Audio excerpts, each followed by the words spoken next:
That's your background. Powered by Riverside.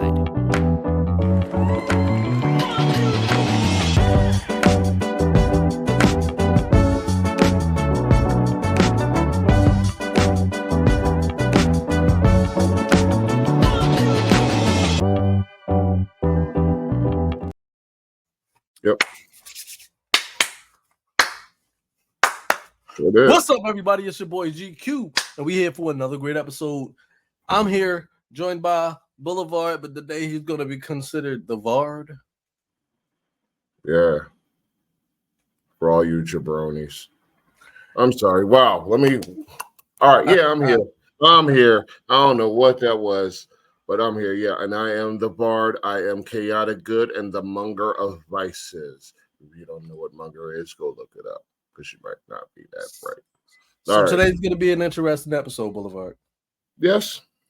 We've been working on it. Yeah. We've been working on the structure of some things. We're not going to be getting into the nitty gritty like we used to. For the most part, this episode is going to be good stuff.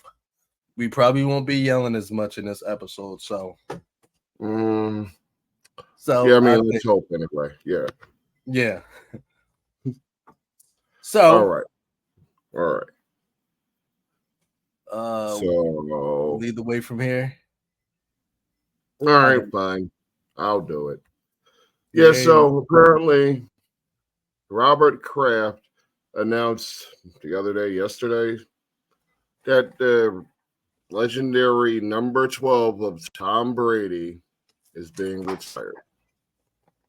Yay! They retiring at 12? Yeah, they're retiring at 12. As they should. I mean, obviously. We're not surprised that was going to happen. No. 35th inductee into the Patriots Hall of Fame. 8th Patriot to have his number retired. That's not even the best part for Brady. That means Jay-Z rapping while he comes out to the crowd and all that shit. But Brady's getting a 12, imagine that, foot bronze statue in the plaza outside of the Patriots Hall of Fame. It will be unveiled at some point during the 2024 season. What do you think? I'm going to say big ups to you, Tom Brady. You deserve it. You deserved it. I'm actually happy for you. Happy for your legacy because even though I couldn't stand you most of your career, I am lucky enough to say that I've witnessed from the beginning the Tom Brady Super Show. So I witnessed all 20 years of Tom Brady, even when Drew Bledsoe went down. I remember every last bit of it. I remember when that bullshit fucking tuck rule became a thing. Fuck that game. They was rigging shit. They was rigging shit since back then. That's how crazy it is. But kudos to him. But I will say this. That's what you gotta do for Boston to win, I guess. I will say this, though. Even with all of these accolades that Tom Brady got, guess what? Nick Foles beat him 3 times. Ooh. Nick Foles beat him in the Super Bowl. Nick Foles got his jersey retired before Tom Brady. And he got a statue before Tom Brady. Damn, all this is true. Holy shit, my mind is blown. That's what he get for playing forever, huh? Take too long, anybody you played against is gone. They sitting at home on the couch laughing at you because you still out there playing quarterback. Like, why? Why? You could be at home. Now you're getting divorced. I mean, but good job, Tom Brady. You deserve it. Yeah. I'm gonna come back to statues in a second, but I just got to bring this up. Did you hear Belichick's got a new girlfriend? I actually just saw the article and I laughed. She's hot. She's definitely a hottie. I didn't see pictures. I just saw it. I mean, she's a third of his age, literally. So yeah. My question was she a New England Patriots cheerleader and he retired her? He was like, well, you won't do this anymore. Yeah. I don't think I want you to come into practice. It could get confusing and complicated. Just meet me in the shed under the bleachers, like we used to do. Oh, wait, you used to do like 4 years ago. I did like 6 generations ago because I'm 72 years old and you're barely an adult. You can't even get insurance in your name yet. Oh, man. But yeah, he's 72, she's 24, and a former cheerleader. I'm proud of him too. I'm proud of him. Good Yeah. job. Belichick, we salute you. For once, you're getting props on this show. This may be the only time. The only time. Man. All right, now, yeah. You got back to statues. Because Marvelous Marvin Hagler, one of the favorite fighters of my youth, is also getting a statue at his home in Brockton, Massachusetts. And the statue will stand at a park on the newly named Marvelous Marvin Hagler Way. I mean, if you're of a certain age, you can remember the man. You can remember Marvin Hagler and the battles he had. Some of our listeners like, who? Because they just don't know. But the ones that know, you know. But here's a quote from the mayor of Brockton, Robert Sullivan. I just think it's an unbelievable memorial to a person that really expresses what the Brockton, the city of champions, is always about. It's just hardworking, dedicated people that have a passion to achieve success. That's what the mayor said. The wife, Marvin Hagler's wife, Kay Hagler, said, I hope that the people come and spend time with him, even the people that didn't know him personally, because he was a very beautiful person. That's all fluff and all, but I mean, Hagler was the shit. If he was around, he was the fucking man. So he deserved that statue. Big up to him. Damn shame he isn't here to see it. But he deserved that statue a long time ago. Rest in paradise, Mr. Hagler. I don't know who you are, but it's the first time I heard your name. But big ups, bro. That's so all right. Big up. Next up on the docket, maybe I should get my serious voice on. Terrence Shannon was cleared of sexual assault charges. On December 5th, 2023, Terrence Shannon Jr. was charged with 1 count of rape or an alternative count of sexual battery after a woman alleged that he grabbed her buttocks, reached under her skirt, and touched her inappropriately on September 8th in Lawrence, Kansas. That was my serious voice, y'all. It's very unfortunate.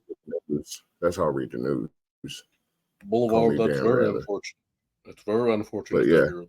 He was found not guilty by rape, sexual aggravated battery charges by a jury in Kansas. Like, okay, good for him, but okay, how do I put this? She lied. Flat out, she lied. There was a whole text chain that she had with her friends. Let me see if I can find this right. This is the quotes from the damn text chain involving the accuser. Her friend number 1, shares a link about an ESP link about the allegations. Oh my God, as the text says. Next text, best friend, you got him. Alleged victim, yep, yes sir. First friend, got his ass. $sign emojis, $sign eyeballs, whatever. So clearly this was just a setup to get this man on the way up, on the come up. It's like, this is the only reason I wanted to speak about this, because we always talk about these people and they're like kids on the way up, college kids going and become pros, chasing their dreams. You see out there fucking media, you see this dude's hooking up with this dude's baby mama, but she also got a baby by this guy, and they're all professional athletes just running through the same cycle of women. And these young athletes have to see this shit. They have to be aware of this. They have to be on guard in public like this, because it doesn't take much, for a woman to get you. All it takes is their word. Okay? And 9 out of 10, if you look like us, you ain't necessarily going to be believed. Really, if you're a male, you're not going to be believed firsthand. Okay? So you have to be careful, because the only thing that kept this young man, out of jail was this text chain. That's it. This man's life would have been thrown away if there was not a text chain. That little detail saved his life. There was nothing else. So you have to be careful out there because not everybody's going to have a text chain, and you can get caught up in any damn moment. Watch your back, watch your step, keep your hands to yourself. Don't touch people. Don't do none of that shit. Okay? Somebody's in your face. Just stay away from them. Okay? And have your fun. Don't get me wrong.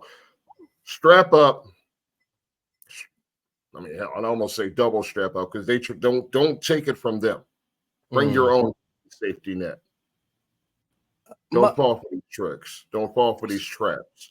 Don't get caught up. Don't be the next girl's fourth baby father that's in the fucking NBA. Don't fall for that shit. You're going to look like a sucker just like the rest of them. Have more sense than that. You earned that money. Don't just let somebody come in and take it because you got caught up in some dumb shit. Be smarter. That's all I got to say about that. So I don't want this to come off as victim blaming because not necessarily victim blaming, but shaming anybody because this is not what it's meant to do. What I'm about to say is this is one of the reasons why I say NIL is a problem. And I know some people are going to agree with me, but I feel like NIL puts young kids like this guy, he's supposed to be, a potential first round pick in the future. And like it instantly put a target on his back, and then you're gonna have people that's gonna just start making shit up. You're gonna start getting stories. You're gonna see people trying to trap you, and it's like it's dangerous. It's really dangerous, and I truly believe that one thing you don't want to do, and this is my message to these young men that are getting these opportunities, is like, don't let nobody else know what you got going on. Don't let nobody know what you got on. And, look, I'm on a site. I just went onto a web page, and I can already see how much people have an NIL value. Just while you were talking, I went on to on3.com/NIL, and you can see what these damn players are making. These young men, young women, like they're young, so they're young-minded. They don't know shit. Easily exploitable, right? I mean, that's why Marvin Harrison Jr. is having his issues right now because they're easily exploitable. Because all you have to do is throw half of what their fucking value is at them, and they're like, "Oh my god, free money." Yes, and that's one of the reasons why I was always saying, like, before we got on cam, we were just audio only.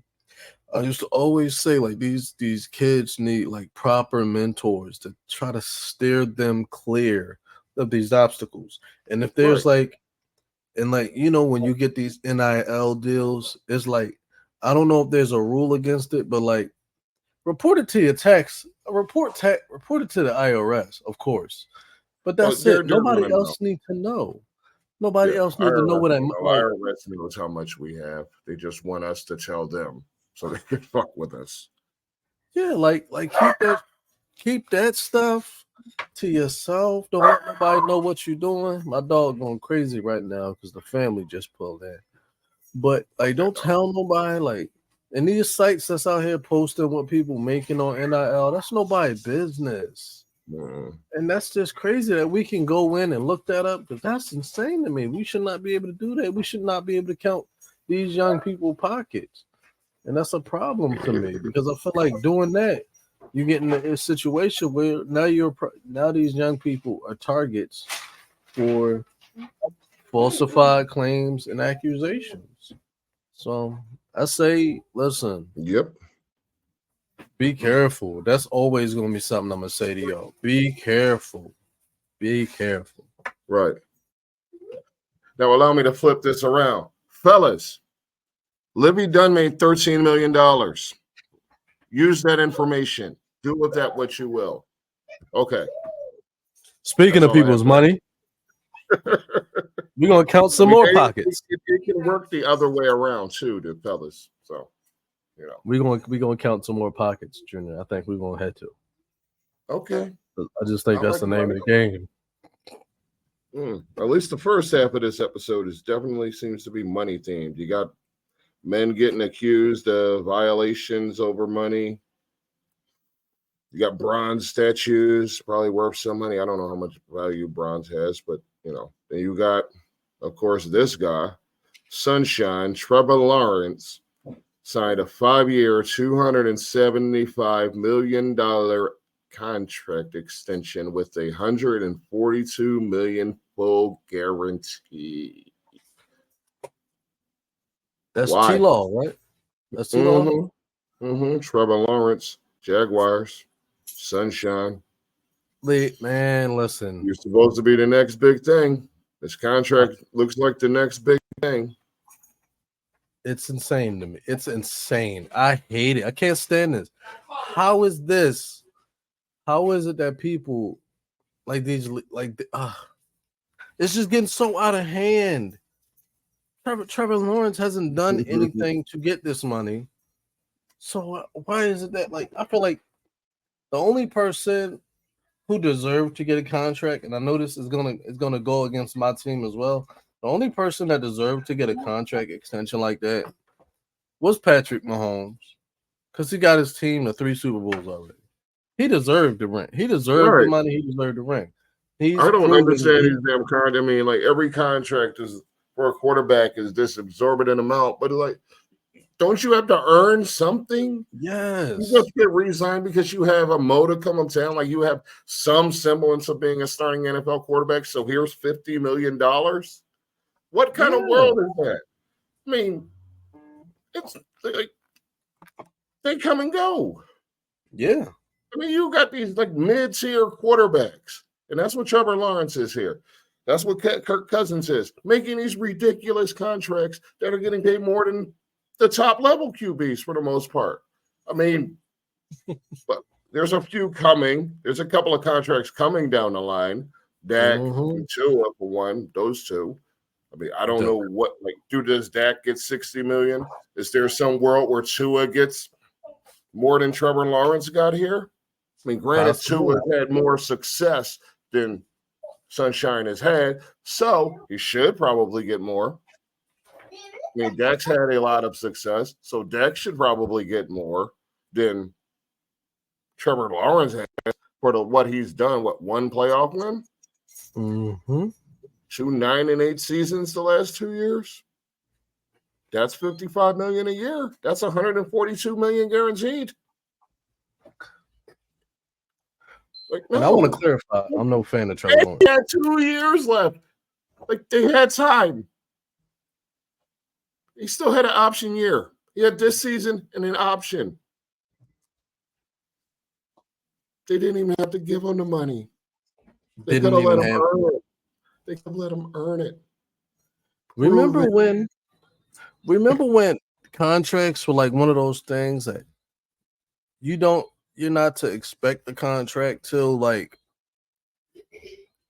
your contract was up. I remember when that was how we was expecting shit. And then it used to be in the owner's best interest to sign a player early before their value went up. And now it's common strategy that the player wants to get the contract locked in because they just want their big money ahead of time. It's then you get players who slack off for 3 seasons, then suddenly year 4, they just take off and get the big money. And then year 5, it looks like year 3, where they're just underachieving. So, yeah, I mean, they got to be a little more intelligent with these contracts here because there's a lot of bad contracts, a lot of mid-tier players getting way too much money for what they provided on the field. I don't understand it. I don't like it. I'm not going to knock anybody for getting their money, but I mean, that money could have went around to other players that actually helped your team get better instead of you being at subpar to mid to average, taking all the damn space and money. Absolutely. You get 55 mil. Now, that's at least 20 mil that can't go to another player that you definitely don't deserve. It's he's not a 55 million per year player. That's right now, that should be the top tier, right? Mahomes. See, other quarterbacks have had success. Lamar. I'd say Hurts. There's tiers to this shit. Am I right? There's levels. And if you're down here, I mean, there's a few behind you, but there's a few ahead of you. you're like number 16, number 17, number 18. You're somewhere in that tier, at best 12. You don't deserve more than the top 10. Like, pay what you should get what you deserve. You shouldn't just try to overpay at the expense of making your team better. Because if you're a mid quarterback, then you need as much help as you can get. He's also the only first-round quarterback still with his team. Russell Wilson went from Zach Wilson, I'm sorry, went from the Jets to the Broncos. Trey Lance went from the Niners to the Cowboys. Fields went from the Bears to the Steelers, and Mac Jones went from the Pats to the Jags. Yeah, 100. I agree with you. And what bothers me is like I feel like it started with Danny Jones, where you're just paying people whatever. Mm-hmm. Now it's just getting to where like just being the starting quarterback of a team, teams are like, well, I don't think I'm gonna find anything better, so I'm just gonna commit. And I feel like, yeah, I understand committing, but there's also a such thing as overcommitting, and I feel as though that's what they're doing. Because let's say Trevor Lawrence doesn't produce over the next 3 years, you're gonna have a world of regret. You mean like the Giants do today? Yeah. And for example, like now they're saying that Dak is expected to get a contract of $60 million.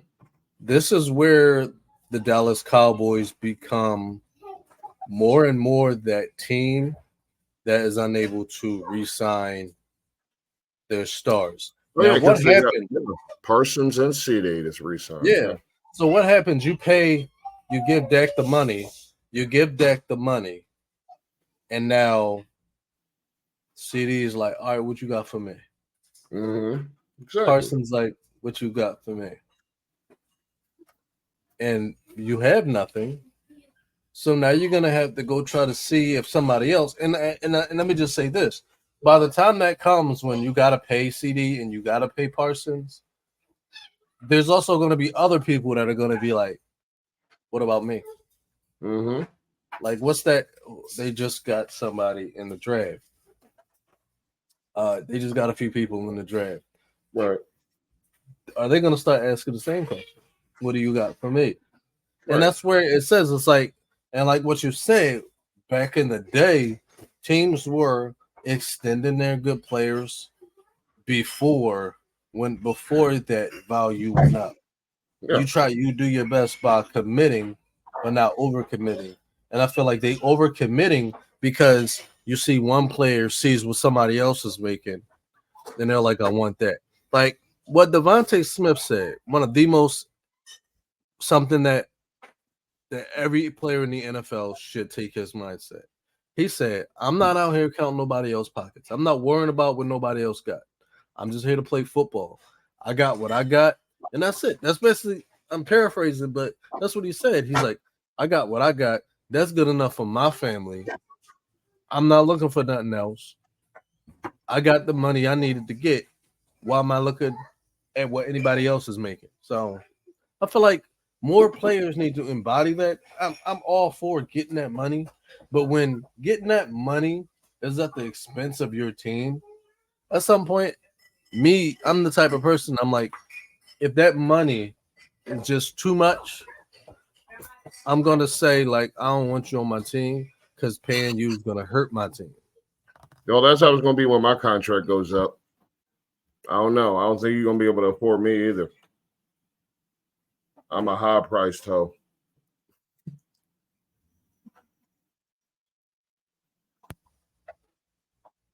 Well, First Scrimmage not going to be here to pay you? What?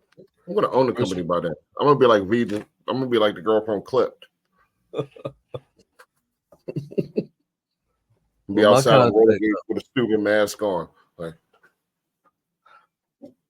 well, my contract, I don't know what's going to happen. So we know that Dak is expecting something. What do you think is going to happen with Tua? Do you think? Because we already discussed that Dak Dak has put up similar stats to Pat Mahomes, but there's a difference between Pat Mahomes and Dak is Pat Mahomes has been winning. Securing artist. That's yeah. Dak is definitely somebody that you can't really rely on him to win everything. He just can't do it. He's just not it's just not in him. When the moment is too hot, he melts. Like nobody fears his ability. I think that's what another thing. Nobody fears Mike McCarthy's offensive play style. That's true. Nobody fears your offense. People are actually afraid of Andy Reid because the guy just does it. I don't know how, but he does it. So it's like you got that. I don't know. But so you look at Dak, he expects to get the 60 mil. What do you think about Tua? Do you think that's something? Would you invest in that? Because I've been hearing stories about that whole camp. The way it seems to go with these teams lately is like if you have a halfway decent quarterback, you re-sign them because the GMs and the coaches can't risk their jobs on bringing in a new guy when they have mediocrity right there in front of them. So everybody's too scared for their own job security to take any chances. So you go with just the best that you got and hope for the best. And that's how you get like players that show you that they could do it in the right light, but they just can't get there, like Dak. You got players that are flawed, but they do good enough to carry you to success, like Tua. But I can't see giving Tua $60 million. I just can't see it.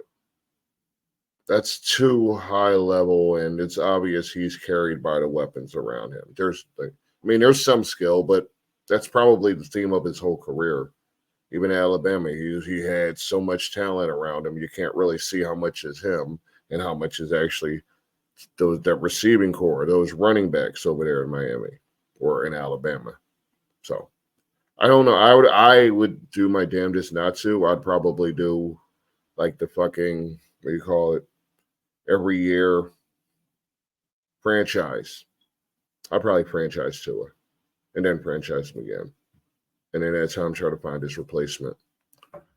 But they won't take those kind of chances. Right, I agree. There's I don't know. I don't see enough from Tua for me to be like, let's franchise him. Because for Tua to have only been able to put up big numbers, like he's only been this person with Tyreek Hill. That's the only time he's ever been who he is. Mm-hmm. So you look at that 1 year where he's like blew numbers out, and I just can't go by that. I can't be like, well, maybe Tua is good. No, I don't think he's that guy that I want to unload my whole salary cap on. Right. I'm not willing to do that. And I agree. I would franchise him. If that. I mean, I'm going to look at where I am. I see Miami will re-sign him, but I would franchise him.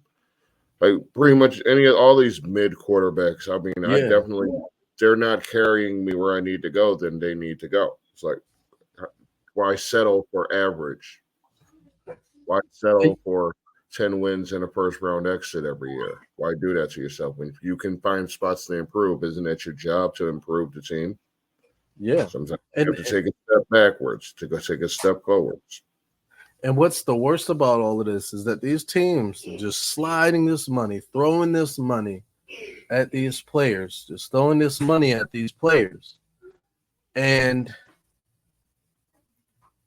it's going to become one of those things where I'm like, something new comes around. For example, Atlanta, you just gave Cousins all that money just to draft his replacement. Talk about kicking yourself in the ass, because we realize Cousins is probably going to give you a solid year, 2 years before it's like, because he's 36, 37. He'll turn 37 during the season.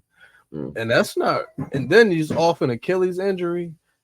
It's too late in the game for you to be trying to get back on that. Like that right there, that should have been, all right, I'm done, because that he's too old for that Achilles to be like, oh, we gonna snap right back. Nah, that's money. It definitely ain't. You're right. It ain't. I mean, we So advanced now- medically, but that's still a 38-year-old Achilles, 37-year-old. So now Achilles. you're looking at the injury, and then you brought in a guy who is very much injury prone to be his replacement. I give it 3 years. Atlanta Falcons is looking for another starting quarterback. No, that's what they drafted Penix for. Yeah, they're going to be looking for another starting quarterback. Penix is going to be too injury prone to lead the charge. I'll be surprised. So they're going to be the Atlanta fucked ups. Okay. Yeah, and I believe that, and I believe like that's where. What's the guy named Terry Fontenot? The GM at Atlanta. Mm-hmm. I feel like he's going to be looking for a new job because that was a bonehead decision. That's the biggest of all the bonehead decisions to make. That is the equivalent of Justin Jefferson on the board and picking up Jalen Reagor. That's what Michael Penix was. Like you got Justin Jefferson on the board, but you grabbed Jalen Reagor. That will forever be unforgivable. We're just never going to forgive him for that. Absolutely. He might have to publicly apologize for that one. But speaking of the Atlanta Falcons, and coincidentally, Howie Roseman, the NFL ruled that the Atlanta Falcons had improper contact with Kirk Cousins, Darnell Mooney, and Charlie Werner. The investigation came after Cousins himself suggested during his introductory press conference that he met some people in the Falcons facilities before free agency officially began, which is obviously right there a violation. So, because Kirk Cousins snitched on himself, Atlanta had to forfeit their original 2025 fifth and were fined $250,000. And general manager Terry Fontenot has been fined $50,000. What do you think? Are they stupid? Are they stupid? Are they dumb? Yes. Are they dumb fucks? Should they be all right, put out? So, all right, there's two sides to the coin that I feel. Two sides to that coin. Now, side one is mind y'all business. If they having an early conversation, let them have an early conversation. Mind y'all business. But on the same token, how y'all let people find out what y'all was doing? Y'all stupid. Man, he ratted on his damn self. He dumb. Oh, he a whole weirdo for that. Like, why you even say that shit? Everybody in the back, like, like, can you go? Like, I can imagine what they were saying, what they were thinking when they watching this press conference, and they're like, "What?"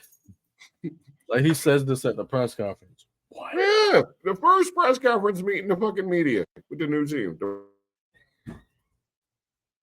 Hey, first one. Like you already done fucked up. So that's obviously gonna be that's gonna be a great show in Atlanta. It's gonna be a shit show, but it's gonna be a great show nonetheless. You're gonna have to pay me some of that money back, cause right. But you know who else was almost in a tampering scandal? Howie Roseman and the Eagles. But they will not be disciplined by the league after the investigation concluded there was no tampering in the signing of Saquon Barkley. The league announced there was no sufficient evidence to penalize Howie Roseman and the Eagles for what was described as a pre-free agency phone call between the two parties. This is where you come in about James Franklin being a rat. No, so listen.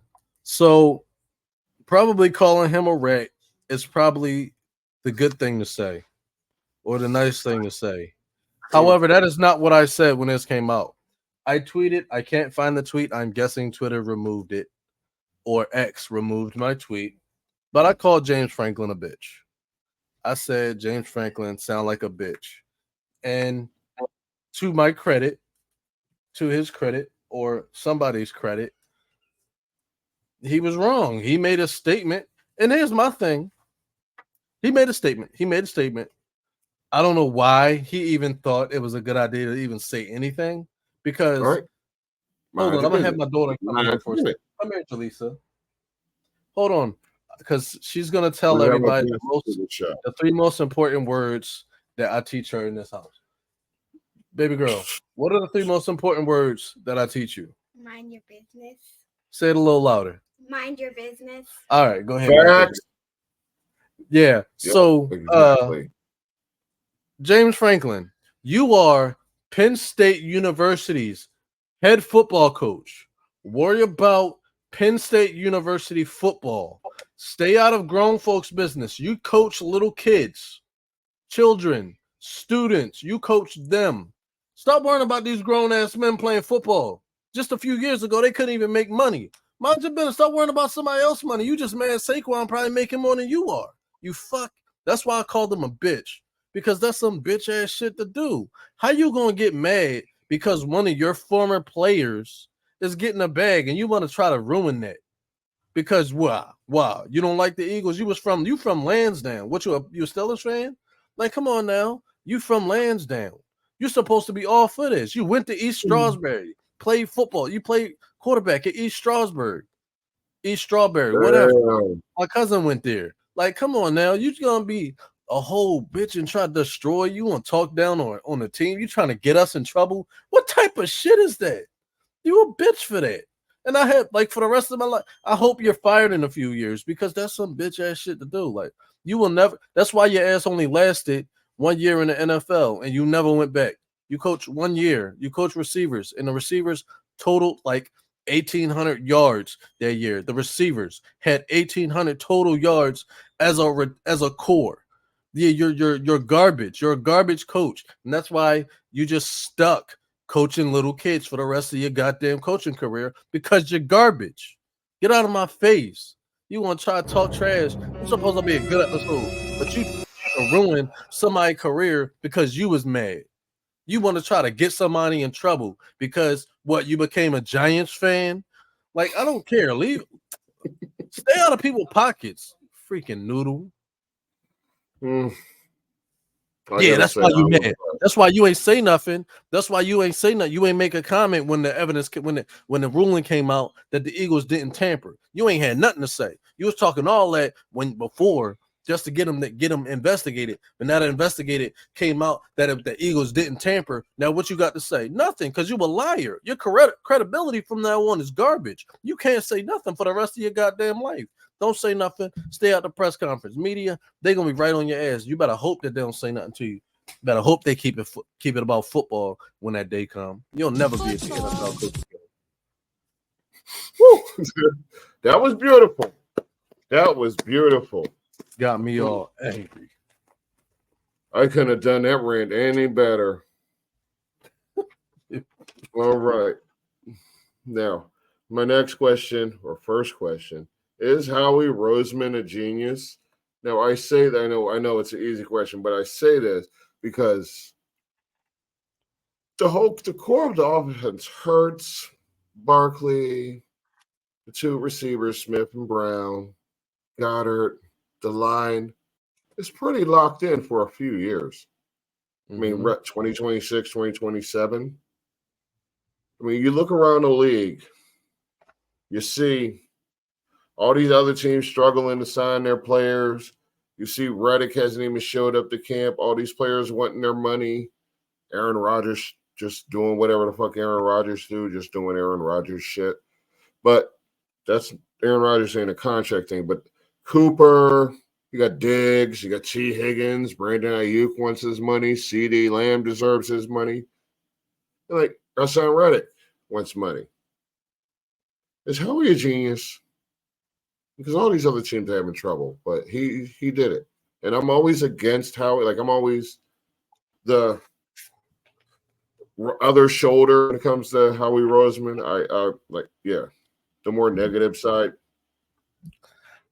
I'm giving him props because I think what he's done is brilliance, just pure brilliance. He's already the general manager of the year in my book. Is he a genius? So what I'll say this about Howie. It's really hard to call somebody a genius, but I can say in a sense, yes. But I want to say that Howie Roseman is exactly who we know he is to be. Like everything that we think about Howie Roseman, it's a legitimate truth to it.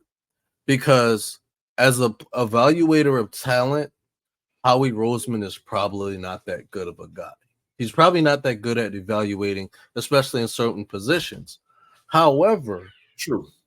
When it comes to the numbers, when it comes to lining these contracts up, Howie Roseman is second to none. I don't know anybody who's able to do things the way he does it, because for him to straight lock up his entire Boulevard, Right. he's locked up that core offense for a very long time. Mm-hmm. And then he did something that people are probably not thinking about. He done locked up a starting defense, like some very core pieces in the starting defense, especially in secondary.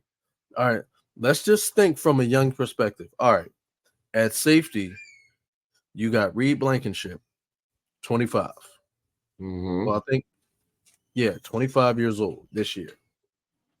Like in the next season, the start of next season, he'll be 25. Sidney Brown will be 22, 23. Keely Ringo, 22, 23.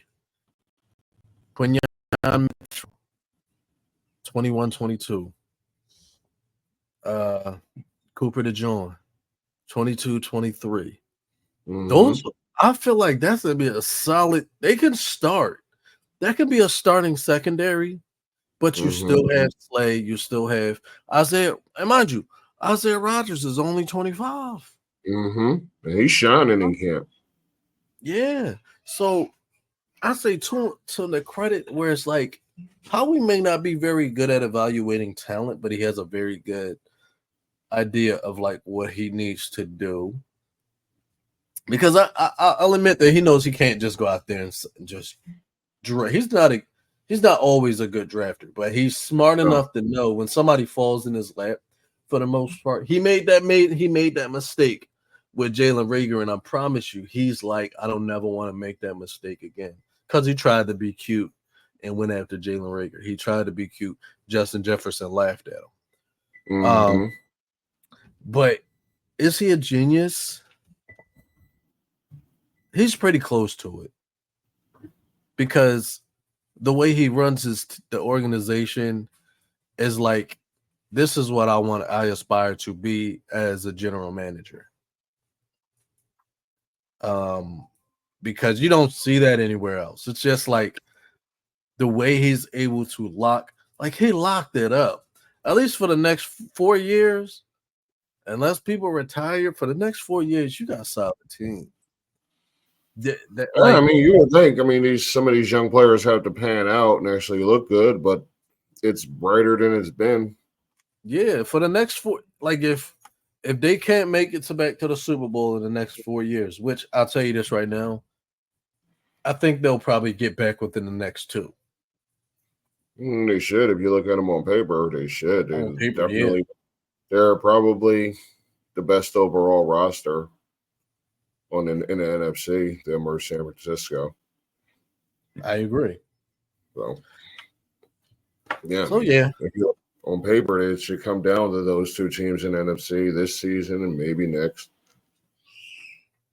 But, yeah, speaking of which, who do you got starting at corner opposite Slay?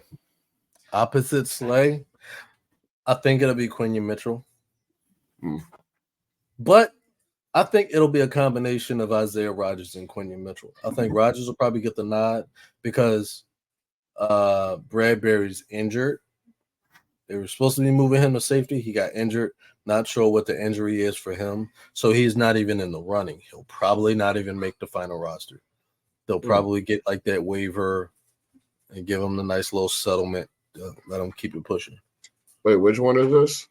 Bradbury's injured, so he'll Okay, probably yeah. get the settlement to go free agent, which I think That that's was what. where the question started at, was going to be Will Bradbury started corner, but I'm glad it went in a different direction because Yeah, yeah. I think we're going to see a combination of.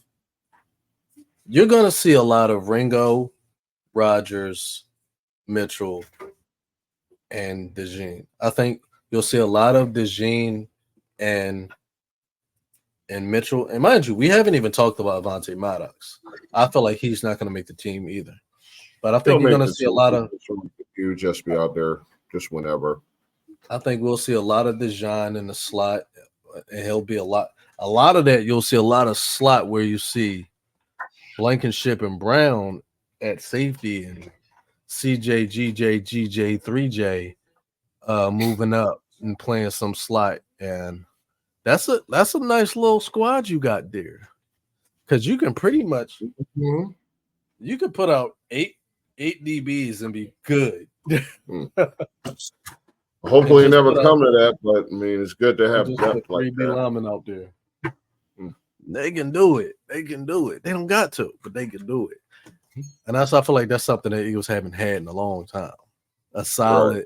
It's like you haven't been able to look at the Eagles secondary and be like, they got a solid core. It's been a while since they've had that. Yeah, it has. Last time they did, they won the Super Bowl. Too damn long.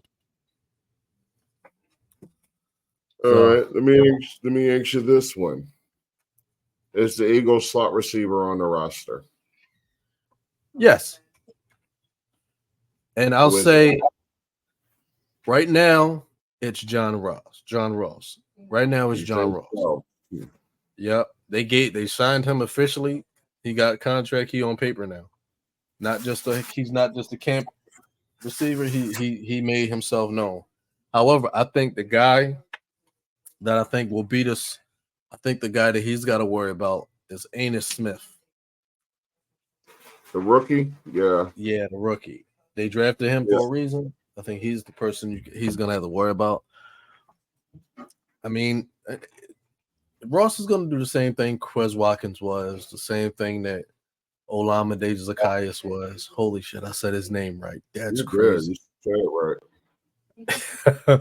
Olamide Zacchaeus. That's crazy. I couldn't pronounce his name right the whole year. They get rid of him, and now I got it. Yeah, so I think Ross is the slot, and he'll mix it up a lot with Ainias Smith. I'm hoping Wilson makes a team, but you'll probably see some Britton Covey. He'll get some reps. He's been getting some reps as a receiver as well. Wilson's got to make the team. Who? Johnny Wilson's got to make the team. Yeah, he's probably there's too much possibilities there. Yeah, well, he's gonna make the team because that size that you just can't you can't ignore that size. So I foresee him like playing somewhere AJ Brown is, lining up somewhere where AJ Brown is. He's like gonna give AJ that little bit of breather. He can even be that person to give Devontae that breather. He's a matchup nightmare. That's for damn sure. Yeah. It's not going to be too many gimmick gadget plays, but red zone, you need to go up and get it. He's your guy. You need somebody to go out there and block on the screen. He's your guy. There's places they can use them. They can use that size while they're developing.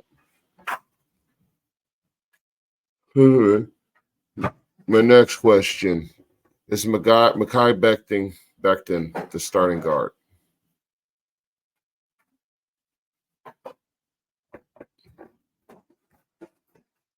You're muted. Sorry about that. Mekhi Becton's been getting reps at all four lineman positions, alternating left and right tackle and alternating left and right guard. I think because of his experience, he can probably surpass Tyler Steen as that right guard. I think that is something I would do because I feel like Steen is not ready. But it just depends on how Stout handles it. I feel like if anything, if Mekhi Becton's leg is fine, I think yes, absolutely, let him start at right guard. Give Steen some time to look at somebody. I feel like there's a lot that you can do there with Steen. Steen and Mekhi Becton are very similar because they both are guards who can play outside and they're big. So and again, you look at that offensive line, that size is just insane. They just got size all over the place. So yeah, I would say that Mekhi Becton does get. That is a big line. Yeah, I like that about him. I do like that it's a big line. This is not the list I was looking for.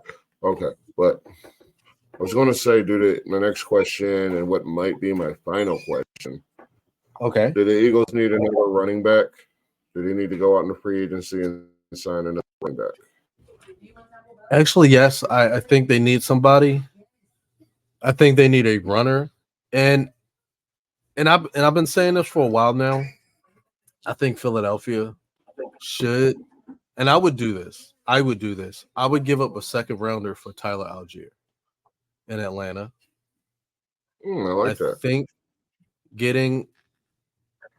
because Saquon can be that guy, but you don't want him to become that guy. The guy that's like that heavy hitter back. You don't want him to be him. You want Saquon to be he wants to get most of the carries, but you don't want him to be the guy that's taking all the abuse. So you want a guy like Tyler Algier, put him in as your second short, your short yardage runner back.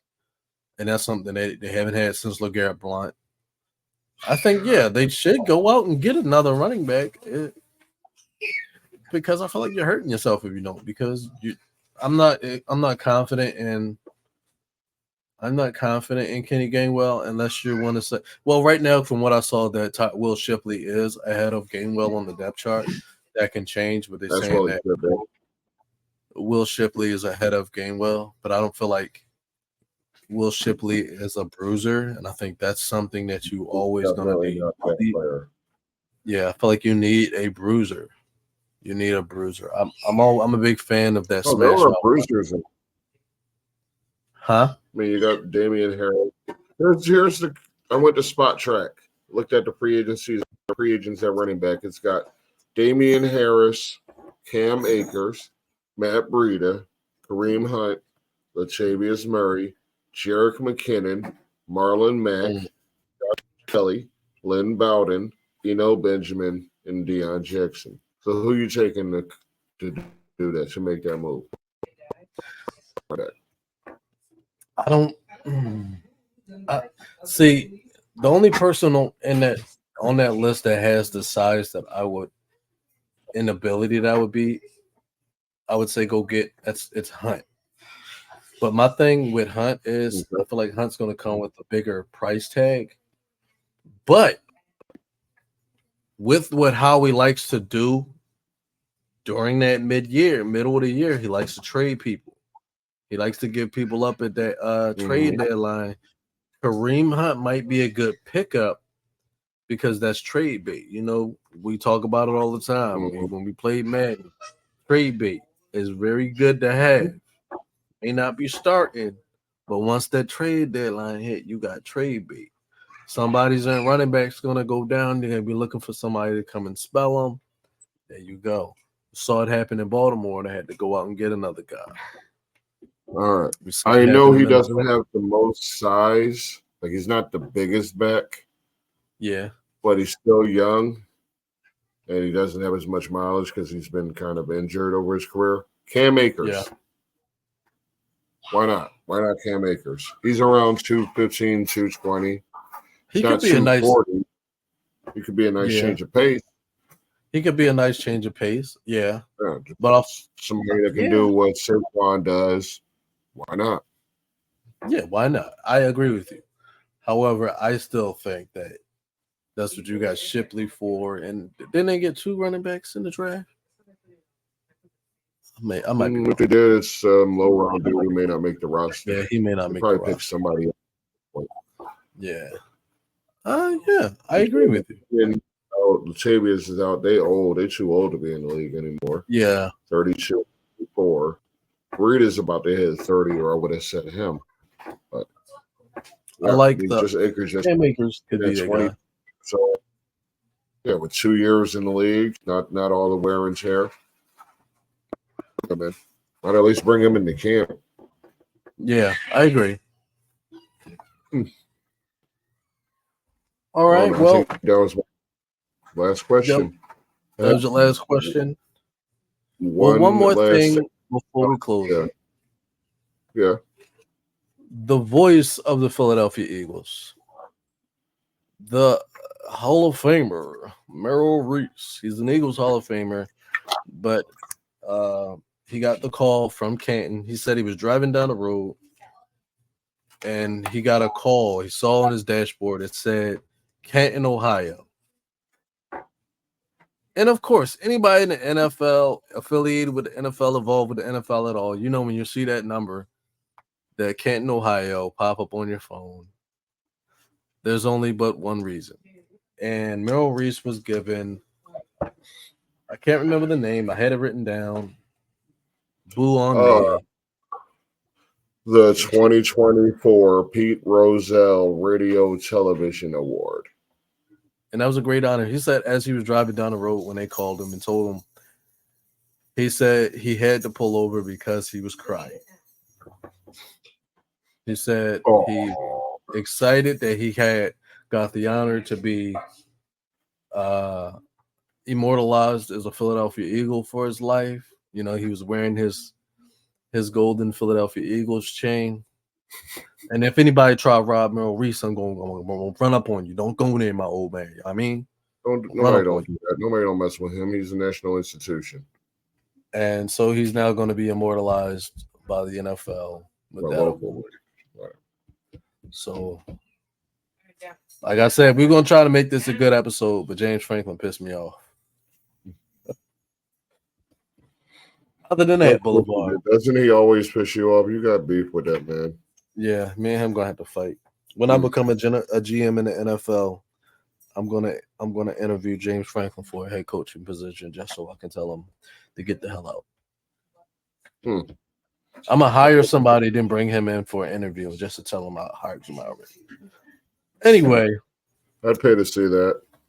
With all that we said, ladies and gentlemen, it's been a great episode, and I'm just hoping that you all like the video, subscribe to our channel, and get ready for some more exciting content. And go watch the videos that we already posted. Like, what are you doing?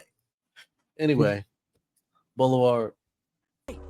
You're drinking milk and cookies. Wait. I just want to let everybody know. Stay true to yourself. Don't count nobody else's pockets. And understand that no matter how hard you work, we can't all be starters. But Boulevard can tell you better than anyone out there that there is one thing that you can do.